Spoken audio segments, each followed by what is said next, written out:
¿Qué onda, primos? Primas. Y primes. Welcome to My Primos. My Primos. My Primo Podcast. Welcome to the My Primos Podcast. My name is Fredie. My name is Kevin Garcia. My name is Elia Maria Madrid. My name is John Avina. This is Chikume, whenever I can make it. My Primos Podcast discusses all things fandom and pop culture, From comic books, Movies? To whatever obsession we have this week. but with a Latine Malatine. perspective. Remember, we're all primos, We're all primes. Primas. Primos. no matter what part of the world we're from.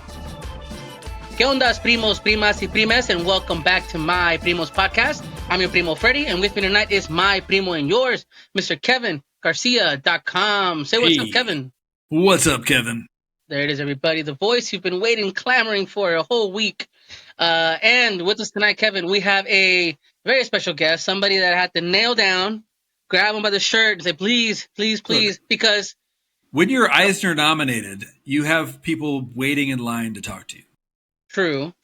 That's true. That's actually how it works. Yeah, 100%. Yeah, there's a line.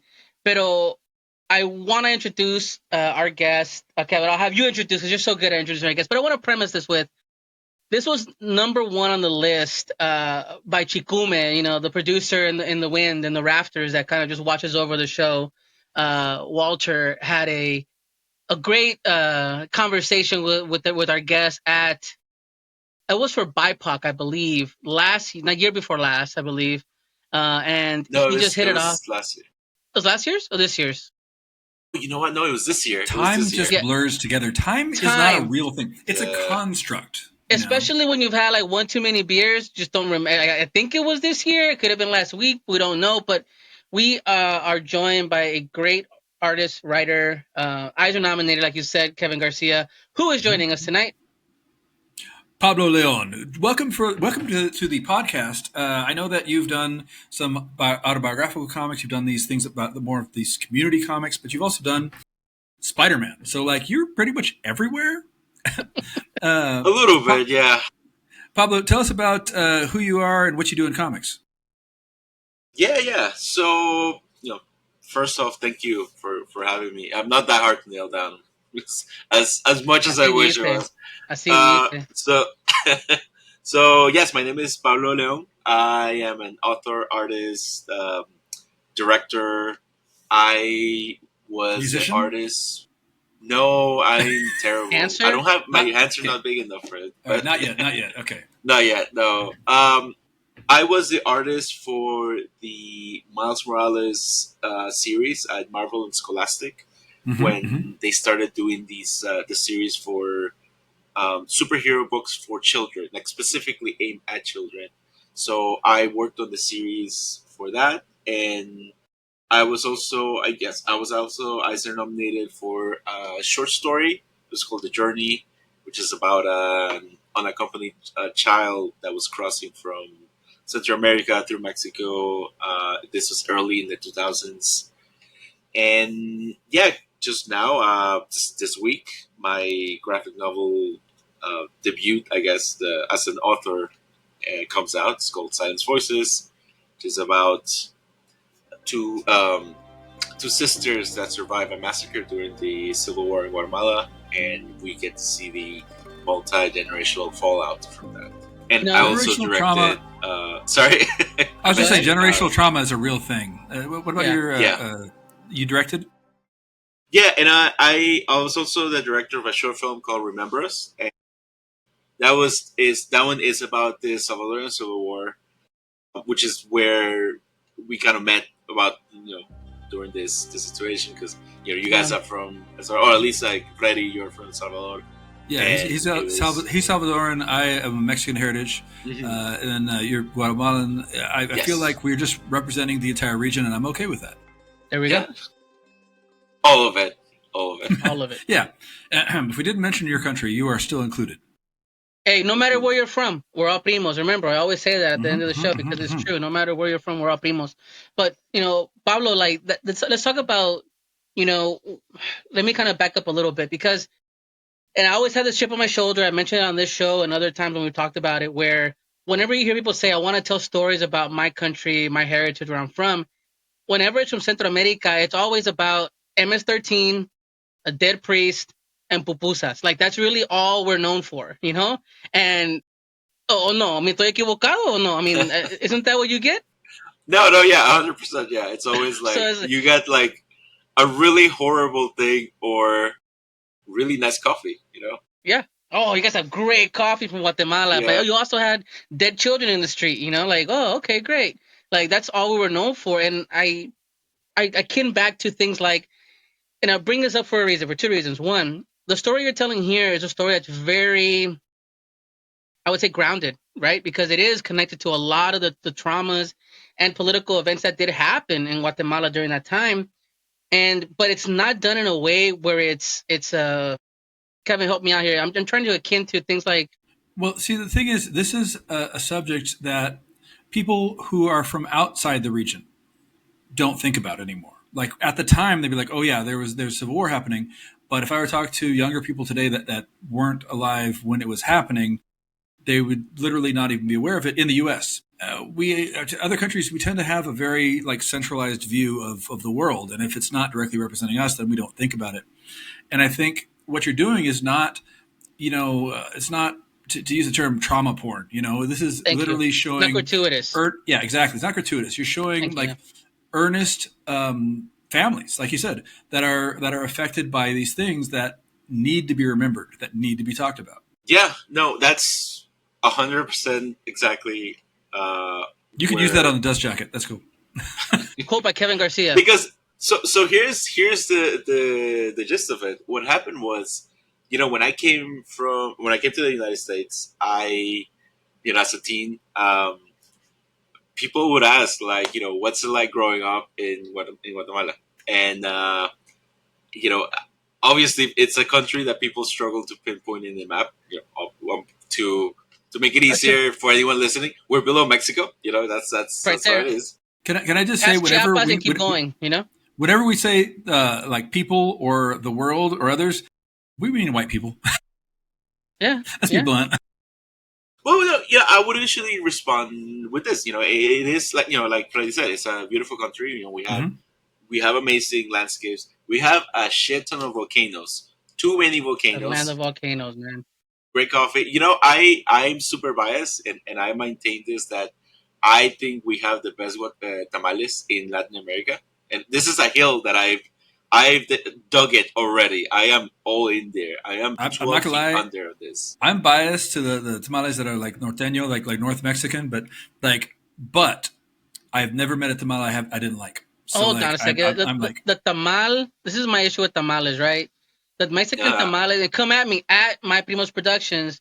They're just too dry. You need to drown it in salsa. You They're need really to drown dry. it. They're really dry. You can choke on it. It depends on who made it. It depends on who made it. Because if it's done your right, mom it makes should the be. best. But hold on. If your mom makes the best tamales, sure. But the banana leaves, the moisture, the dough. But let's be real, Pablo. Cuando te meten un hueso ahí de repente, you gotta be careful. They sometimes put a bone in there. You can't, but it's such full of flavor. It's so well done, so moist. Like there's just something about unwrapping the leaves and the it's wasp. just the gamble of life, man. That's just the gamble that you gotta take. You're right. That bone is worth it, though. Yep. You're reminding me of every time my grandma made a soup. I'm like, where's the bone? Hey, bone's necessary, my grandma. Bone is necessary. But no, síguele, you were saying? But like we also had a 36-year-long civil war. Mm-hmm. It wasn't just like a little thing. It was long, and almost 200,000 people died.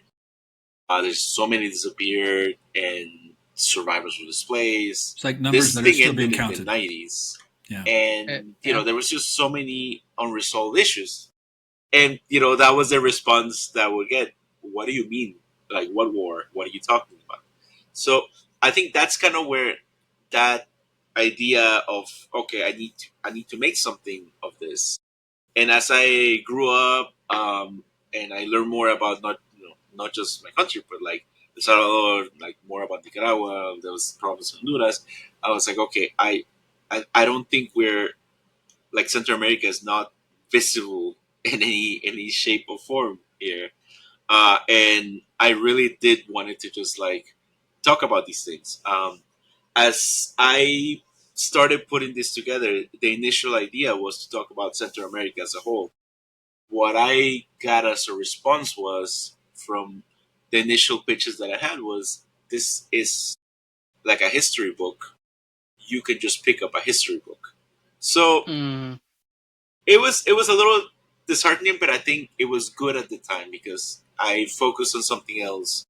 And as I got older, I got a little better about this. And then the project split.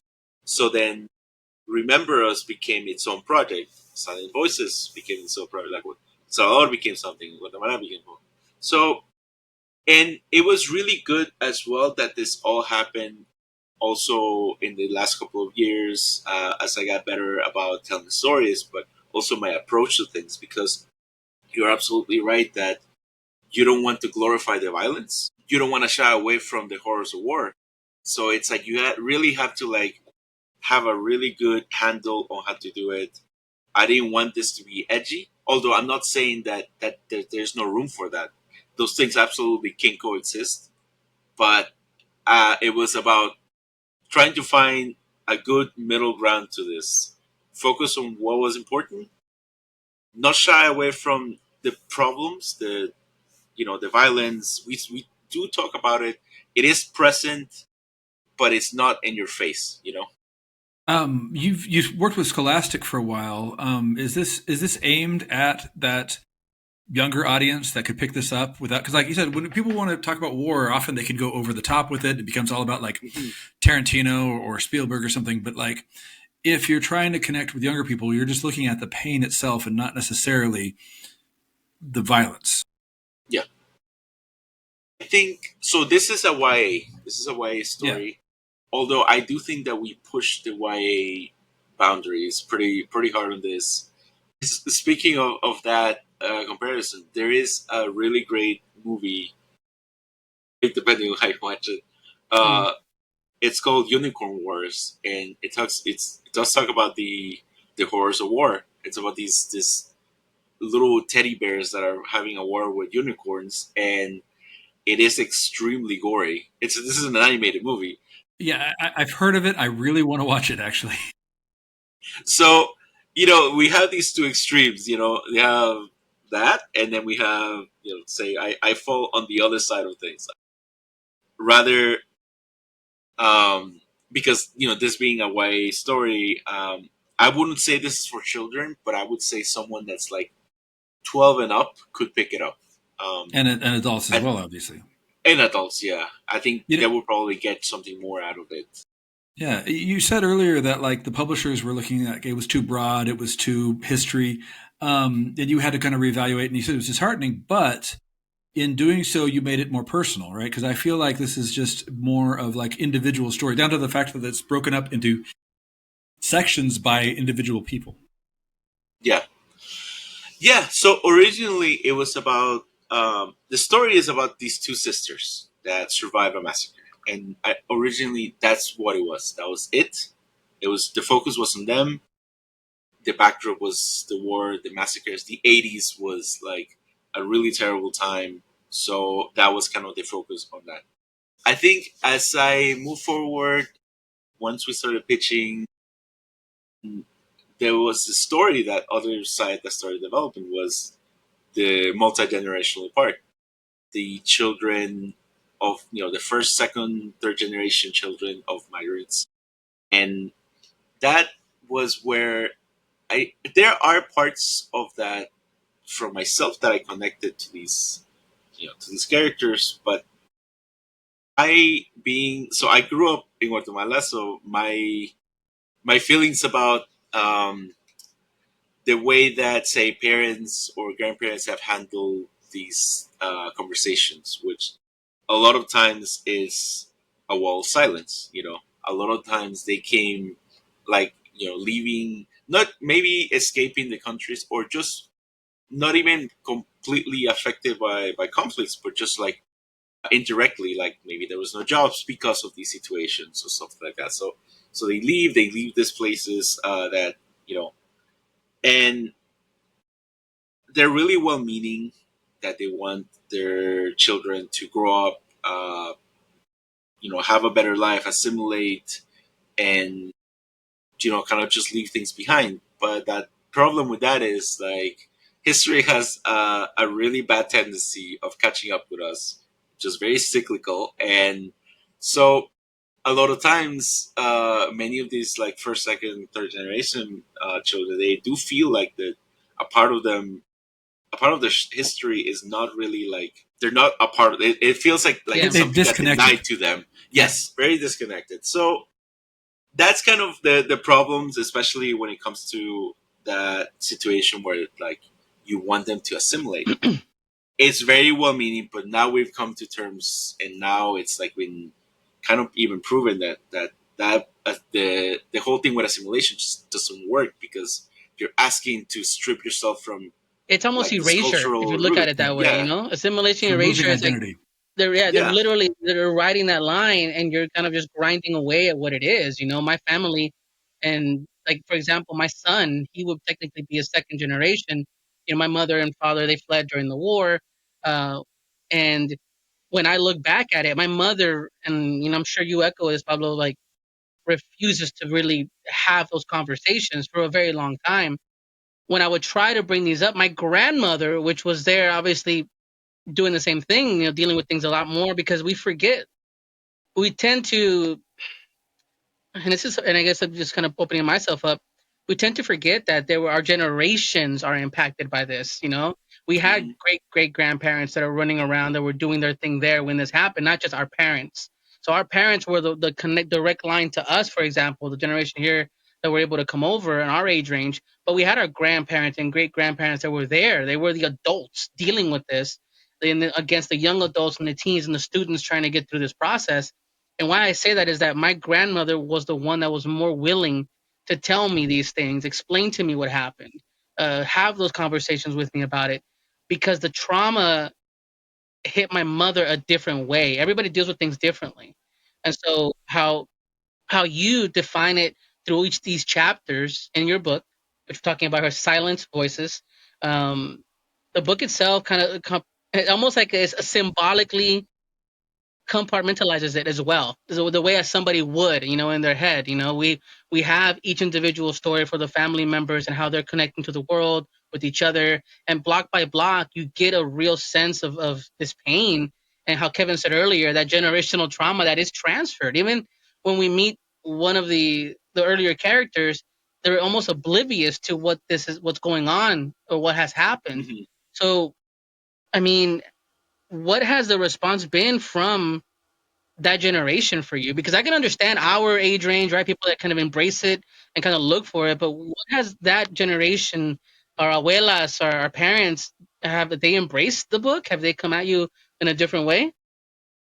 Well, so far, I would say that because our generation, at least, like we are, I'm in some form, we're always the ones like digging for things, digging for answers, digging where we are often told not to dig. Mm-hmm. And I think for what I've gotten from the older generations is it really ranges. Some of them are really like, I'm glad that somebody's talking about this. It brings awareness. For context though, like in Guatemala, for instance, like kind of like what Kevin said, like in the U.S. in the schools, we are maybe uh, a footnote at most. At best, But yeah. even and then in Guatemala, it's like we don't talk about this event, and it's another wall of silence, because it's like you don't want to steer off the past, you don't want to get uncomfortable. They're like, why are you bringing this up? Let it go. It's in the past. So I think there was a lot of pent up feelings from a lot of people, and but it really ranges. I think there's a lot of older generations that definitely want to, bring it up more, because there's a lot of unresolved problems, issues that are still lingering. Um, I do know that because any civil conflict, there's always two sides. Yeah. So I would say that there are people who are like, well, this is a distorted look of history. Uh, Um, what I would say is for one, this is more of my point of view from, kind of just like not only just growing up here, but also growing up over there and seeing and talking to a lot of people that, doing my round of interviews. And, but also, like, this is a lot of the stuff that the characters go through. It's based on very, like, well documented sources. Like, we have this book, it was a report that was called Guatemala Never Again, that it was a witnesses reports, atrocities, and just like, and so a lot of the stuff that goes with the characters is very much drawn. I would say like 70% is drawn from this book, from the witnesses account. So very hard to argue with that, but again, It's a there's well-known always like secret, right? somebody. That's what I like to Yeah. say. Like, hey, this is just a well-known secret, especially in the comunidad centroamericana. Like, for example, and just I'll bring it out there because I know, my views here because this is our show and I have the liberty to say what I want and do. But like in El Salvador, with things going on right now politically, like I'm very abrasive about it because I see the writing on the wall. My mother is very, as long as the country has no mareros in it and the country looks cool and it's Surf Mm, City and it's a party country, come visit. It's scary for me because of the history of what my grandmother taught me, of what the books have shown me, the digging that we have done, because it's very easy to get spoon fed this image, right? Of what hey, that's it. Wait, we don't, that's way back there. That's 30, 40 years ago. Let's not talk about that. This is the new Centro America, to where I got scared. Kevin, you can chime in, mhm. Pablo as well. Where they're like, let's bring back the unified Centro America under one guy, just because this guy, and I'll say Bukele, is saying like, hey, everybody wants to be under this one leader. That put a real worry in me, and I'm like, we split for a reason. We don't need this, but yet, like you talked about, Pablo, older generation says, hey, the streets are clean. We can have tourism. There's a rainbow slide you can go down if you can afford it. But I mean, what are your thoughts with that? Did you want to say something? Well, all I was going to say is I'm hearing you guys talk about this where you have these closer familial connections. I'm third generation. My great grandfather came over from Mexico, during the Revolution. But what I keep hearing is just everything that I experienced growing up on the border. People, older generations especially, don't want to talk about the negative, don't want to talk about the past, don't want to talk about anything that could ruffle feathers. You bring up moments of, like, I remember I talked to an older gentleman who was an adult in the 70s and 60s about Cesar Chavez, and he was upset because he goes, this guy fighting for rights meant I couldn't get jobs. And I was like, it's interesting how there's the generational divide of what is true for one person may have been their picture, but not necessarily the larger picture that you're drawing from. And I like that you do cite your sources. You're like, this is what it is. It's not just your experiences, your family's experiences, but also the history that you're looking at. Yeah. So that's that's a very common thing, especially when it comes to um, events or situations of high stress, where what can one person do but just like keep it all to themselves, in themselves. And unfortunately it always bubbles up at the wrong time. And their children, grandchildren, they don't know how to deal with that because they don't know what how to properly respond to this or what the correct questions are. And the other thing too is always like, if there was a way that can somebody point you to the direction of what you want to research, that is always easy. But because there is no real proper sources or a proper uh, start, then you can get a little obsessive. And I think that was represented as well in the book. One of the characters, Yeah, as he starts learning things, he just gets really, like, maybe too much into it, I think you get that he excited starts because like, when you're yeah. being taught your culture, think about it. If in school, like you said, you're not even a footnote, you're just like a spot on the map, and so we don't bring up all the atrocities, you don't bring those things up, right? It's like when you start learning about what your country went through, what your family went through, and then you had it so close to you, and then you get excited, you get emboldened and passionate about it because you want to know more since you're just learning. Oh, my family went through that, has a connection to that some way somehow. So I think that's what you display very well when you talk about that. We get a, and not to give anything away, but just we get a moment, like you said, someone's researching for whatever reason to a point where they become like emboldened and so passionate about the movement that that journey that they went through is similar to some of ours. Because I have my son, which I feel I've given what I know and kind of pushed the idea of, hey, there is more to this culture. But then I look back to myself and I go, what can I reference? Like you said, what can I reference? Because I don't have a real solid foundation so I can put my hands on. Mhm. Besides a few films, a few books, a few things, a few things that we can, like you said, we have witness accounts that are, hey, we cannot deny this happened. But why is it? And please forgive me for kind of going long winded here, but like I feel as though you're doing the work, and I'm really happy that you're doing it. Why is it that we get to the point where there is uh, there has to be maybe a dozen pieces of media or literature out there that really we can kind of go towards? Is it just the fact that we're not bringing up the sensationalism enough because we're trying to give respect to what we know our family has gone through, or do we need to have that? Kevin, you can chime in too, like that American Dirt moment where it's like Narcos and the murder and all that shit. Like, we don't. Do we need But yeah, that route? let's leave that book behind. But you brought up having films and other things that people can go and be part of our canon, I guess. And Pablo, you had already mentioned Remember Us and being a director. How did that animated film? How did that short film tie into this? Was that the plan always to do both at the same time, or was it like one grew from the other? 100% not at the same time, and that was so unhealthy. I would never do that again. Please don't, Um, creators out there. but no, what happened was after when I mentioned that the projects kind of split, and I was kind of sitting, I was kind of waiting for notes on Silenced Voices, and I was like, okay, it's been a while.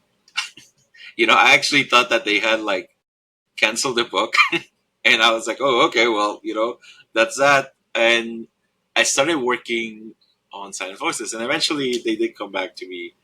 Um, the the idea with Silence was more almost documentary style, like less of a story, more just collecting anecdotes, stories from other people.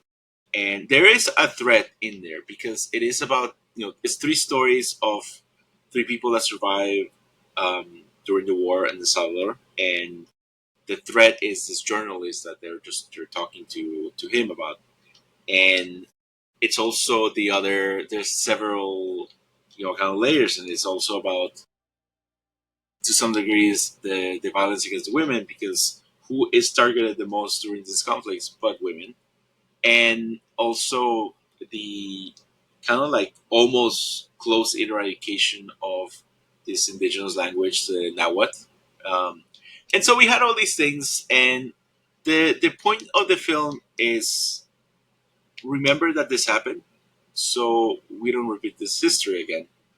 Um, I started working on this maybe closer to like 2019 or so. That was kind of like the development. Right before the world We ended. finished, yeah, right, and we finished around 2024. So what happened between those years in El Salvador? Yeah, God. So things got a little, depending on who you ask, they got better or they got worse, and so there has been this. The response to that has been, it's been pretty good, and a lot of people do respond to it as like it's like a bridge to have this conversation about this event. But to me, it's been like, okay, we started this because we wanted to talk about the history and we want to talk about these events, so we know what we went through, and maybe we can get better about this. Great thing about it being animated was that it really can resonate with a broader audience. It isn't for children, but I would say that a child can, maybe like someone who's like 12 can probably watch it. It is heavy, but it's not like in your face heavy. So You said the graphic novel is young adult, but really pushing the boundaries of young adult. I feel like that could also apply to the animation, because it's violent, but not gratuitous violence. It's about the feeling of being there. yeah, And I think the idea of having these two complementary kind of coming out around the same time as each other within a year, I think that's actually that's a pretty impressive feat. Not just from a storytelling point of view that you have these two things here, but also from a creative point of view, as you said, probably working yourself to the bone getting that done. But still, glad Yeah. it got done. I mean, it was definitely it was a test of like what I can do, especially like as I'm getting closer, a little older now. It's like, okay, there's some things that you can and can't do anymore. But yeah, I didn't expect them to come out at the same time. There's actually like maybe one character that shows up in the book from the film, and it's more like an Easter egg at that point. So if you've seen the film, it's like he's there. But it was, I think, It's a shared universe. it's a share. Yeah, yes, what the worst shared Yeah, universe. the Pablo kinda- Leon cinematic universe. No, it'd be so tragic. It's like everything he makes is gonna be just tragedy, but that's not the case. There's humor here, there's love, there's connection here as well. in the It's new book tragedy. especially. It's about like growing as individuals, growing as families, growing off of that, and like you said, acknowledging that trauma. Yeah, yeah. I mean, I think not to spoil anything about this book, but if you pick up the book, listen. If you can get past the second chapter, which is fairly large, to be honest. Yeah, But longer once than you the get rest. past that point, it's like it's all good. Like it's that is a strong point, and then it's like then we start having the rougher conversations. But that because that's kind of where I wanted it to go, and I've been sort of like I picked up this phrase, and I've been trying to pinpoint the origin of it, but for me it was like looking, kind of stepping back and looking at the book. It's justice has no passport and empathy has no borders. And so what I want people to look at is once they get past the really uncomfortable part of the conflict, the war, the violence, look at it as this has cyclical similarities to other atrocities that happen or are happening around the world. So, kind of like look at it like that. And if you're able to empathize just a little bit with this thing that happened, down the street from us, I think, maybe that can get you to be a slightly better person at the end. You say down the street from us, and the thing that I keep thinking of is for you and your family, this is a very personal narrative. But I'm also thinking to myself, more of Latin America, especially, needs to know more of the history of other countries in Latin America, especially. Like, I mean, obviously worldwide, but like, I was watching something the other day about a revolution in Peru from generations ago, and also about Argentina and some of the troubles they've had over the years. Yeah, yeah. And it's like we need to get those connections going. You know what I mean? We need to know each other's history. We're all cousins. No, we're all Yeah, primos, and I think that. No, I'm sorry. Go ahead, Pablo. I was gonna say, yeah, especially I think as I learn more about Argentina and not just their dirty war, but also like how they dealt with it at the moment, it's always like, oh man, like this is how we should have like dealt with that, Guatemala or El Salvador or even the U.S. a few years ago. It was like there was like a Currently. really like yeah, right. Nicaragua still. So there's So I completely agree. I think we need to learn more about how all these having this after we get past the awkward, uncomfortable discussion of the atrocities. It's like, okay, and then what?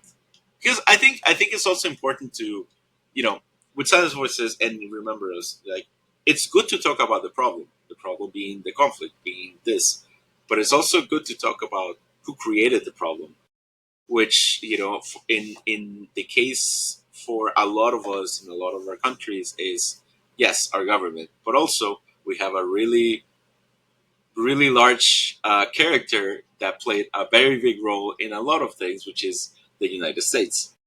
Yeah. But that is another conversation, and that is another awkward conversation that we kind of have to go through That's a as tough one to we have because deal with this. I have a chip on my shoulder about it, and I know we'll have you back, Pablo, to talk about that. Okay. But like, and there's still the thing is like, I love what you're doing here. The book is called Silenced Voices, and it is available now, right? I mean, it's available. Where can the primos find the book? Where can they get their hands on it para apoyar, para empezar allá, conectar, and just given the situation, how things are right now, even look at what's going on in the country Mhm. today. We want to make sure that we do our best to just be on top of it, not be blindsided, and that way we can just make sure that they can find it and get their hands on it. Yeah, yeah. I mean, honestly, it's whatever you buy books. It's a Barnes and Noble. It's Amazon bookshop. It's everywhere. You can order it online. All the giant corporations. All Yes. the giant American corporations. or you can go to your favorite bookstore Yeah, it'd be and everywhere. order it from there as well. Yeah. So it's Plus, kind of this kind everywhere. of thing, comic book stores need to be carrying this as well. I know here in Austin we have a lot of stores that pride themselves at carrying the indie books and the emotionally resonant books. They love having those on shelves. Yeah, I think. So I know you didn't ask this, but I think one of the books that I feel like they complement this a lot, if just for a reference for anyone Yeah. that's like on the fence, there's a book called Displacement by let me look up real quick. No, you're good. I mean, I love what you're doing because of the fact that I told you we don't have a lot of these stories, and everybody talks about El Norte, right? That film, like that's decades old, and that's the film, right? O It's Voces a different Inocentes, problem. Yeah, a like different problem. So Displacement is Kiko Hughes. Kiko Hughes. Kiko Yes. Hughes. Yeah. And so that one is, definitely a book that I feel is very complementary to this because, again, it's from a perspective of someone from a generation, like I don't know, a millennial looking back to the history of their family and the Japanese internment during World War II and how that's kind of affected that generational time. So if somebody has read that book and they like it, I think that's kind of that route. And if you're not into those kinds of really heavy things, uh, I worked on a recent this year came out. I did a story, an Araña story for Marvel Scholastic, and that's El super Araña. lighthearted, So I always say we need more Anya stories because like they We introduce really her in do. Marvel and then they drop her behind and like yeah. she's so. You're like the third guy this week to tell me why don't we have more stories about her? Hey, man, talk about it. I pitched them a graphic novel for that, and then I think I'm not sure what the deal was or how it connects to any of the movie releases or anything like that. But I think Scholastic and Marvel they released an anthology earlier this year about it was like different superheroes, the different Spider people. So one was about Gwen, the other one was about Miles, and the last one was about Aranya. So I did the Aranya story. It was interesting because I initially pitched it when she was still Spider Girl. Mhm. So uh, it just kind of tells you how much all of this takes. But I think that one is a more lighthearted. It's still grounded. It still deals with like certain situations that I am definitely impressed that Scholastic let me like do certain things like we talk about. You're not The all doom and femicide in gloom, Mexico. Pablo, right? We You're not we you're we not all just doom and we threw gloom. it. I threw it in there, but it was like kind of they were like, yeah, because there is a little bit of an update to her origin, As but long as at there's the still same spider time, powers, right? absolutely, yeah. But this is kind of well, she has that like Guyver looking Yeah, armor, the and guy, the that's the way to put it. carapace. Yeah, the side real quick. I've always thought that I liked that aspect of her, but I felt it needed more developed. Like I felt like she needed to get like a Yes, full on bodysuit eventually, and they just never did it. And another thing about her that always yeah. gets me is they put the Enya in her superhero name, but did not put it in her civilian name. She makes a point about it in the first issue, but still, it's weird to me, you know. Yeah, yeah. I did read those early books Yeah. as reference. I think some of it has aged kind of like cheese, and some other stuff it's like, oh, this is good. I think what she needed, she needed to have someone that she could punch really hard with that Yeah. armor. Yeah. So in my story, for instance, she ends up fighting Rhino for a little bit, just like, okay, that works out. But yeah, again, that came out this year. It's part of an anthology. That one is 100% for kids. What's the name of the anthology? Yeah, So Around the Spider-Verse. Oh, Around the Spider-Verse. Okay. Yes. Pablo, where can people follow you? Like, what's your socials, your website, so people can kind of look at your work in general? I know you're not just sad Centroamericano stories. You're more than that. But where can people follow you, or do you have a site where we can go and look at your work? I am definitely a sad boy at heart, man. That is that You is gotta be already better like, than that. We're not all sad. I promise. I am sad, but also like I'm hopeful for the future. So it's very conflicting, feelings all the time. I'm on. I'm more active on Instagram and Blue Sky. I go by Artsy Papster on all socials, and like I said, I'm mostly there on Instagram, more active. My portfolio, my You also website have is artsypapster.com. yes, that one. That's more general portfolio, what I'm doing, what I'm working on. Like I said, I'm more active on Instagram and Blue Sky. Can't believe I wasn't following you on Blue Sky, but I Anytime. now am. Yes. Primos, you go follow him Another on Blue one. Sky. There you go. Follow on Blue Sky. Follow him on Instagram. We're gonna have him with our stuff here as well when we post this episode. And of course, follow us here at My Primos Productions. We got hacked. Pablo, I know, was like, oh, you saw that? We're like, damn, man, I don't want to I lose my saw that. connects. I was like, shit. Like, let me reach out to everybody. Thankfully, we're here. We're good. We're talking. But My Primo Productions will live. Will live on. My Primos Production, My Primos Podcast is under that umbrella. But someone told me, they said, hey, we're just making noise. We're rattling cages, right? So that's what we want to do. We're telling our stories. We're telling them how we want to tell them. Representation, especially being Centroamericano, it means a lot. When we tell these stories, Pablo, and I really mean that. And I know this won't be the last time we chat, and if you get cornered by Chikume again with con una cerveza gallo, right there, talking it out. I'm sure we'll have more to talk about. But Primos, stay tuned here for more from Pablo, of course, from us here at My Primos Podcast and My Primos Productions.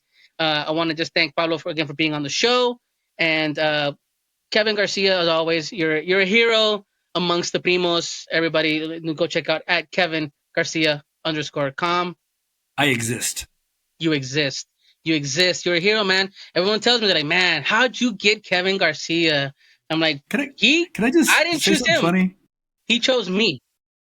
So I teach a class at high school where we do graphic design, and I had an Adobe up, and you know how Adobe puts your like previous projects up there? Yeah. Well, I'm showing the kids how to use Adobe, and one of the previous projects was my World's War Comics comic. That's a little piece of it. And the next day, the kid comes into me and goes, Garcia, I saw that on your screen. You're the guy I got the comic book from last free comic book day. And she brought it up. She had the comic. There you go. Kevin Garcia exists, everybody. He's everywhere. Yeah. He's everywhere. That And just happened today. Kevin Garcia _com. And of course, My Primos Productions. Primos, thank you so much for listening, for watching. Remember, share it. And also check in on your Primos. Check in on them. You never know what they're going through. If you think about somebody, give them a quick text, a call. You never know. And ask your Kevin? older primos about their lives. It took my grandfather several weeks of me badgering to get the family story out of him, but it was really worth it to have that. And to you never know. You never know when you could catch him on the right day and just have that conversation. In his case, it's because he broke his foot and could not run away. Because his excuse was always that he had work to do, and I'm like, you literally cannot do work now. Talk to me about the family. Well, you can be like Kevin and literally hold somebody hostage. Have somebody hostage, or just have a good conversation. Remember, primos, support each other, and remember, no matter where you're from, we're all primos. Hasta la próxima. Take care. Yo. Thank you for watching My Primos podcast. And thank you to our guest, Pablo Leon. This episode was hosted by Kevin Garcia and Primo Fredie. My Primos podcast is brought to you by My Primos Productions and Chikume. Music provided by Sin Color. Primos, thank you so much for watching and listening. We couldn't do this show without your support and knowing that you're there apoyándonos. Speaking of that, please follow Artsy Papster. Follow them, read their work, watch their films. Check them out, of course, on Instagram and Blue Sky at Artsy Papster. That's ARTSYPABSTER. And of course, check them out at artsypapster.com. Primos, I want to thank everybody for following along on this journey with us, and just keep an eye on what we have coming down the line for you. Remember, keep in touch at My Primos Productions, and of course, visit myprimospodcast.com. And of course, remember, no matter where you're from, we're all primos. Hasta la próxima.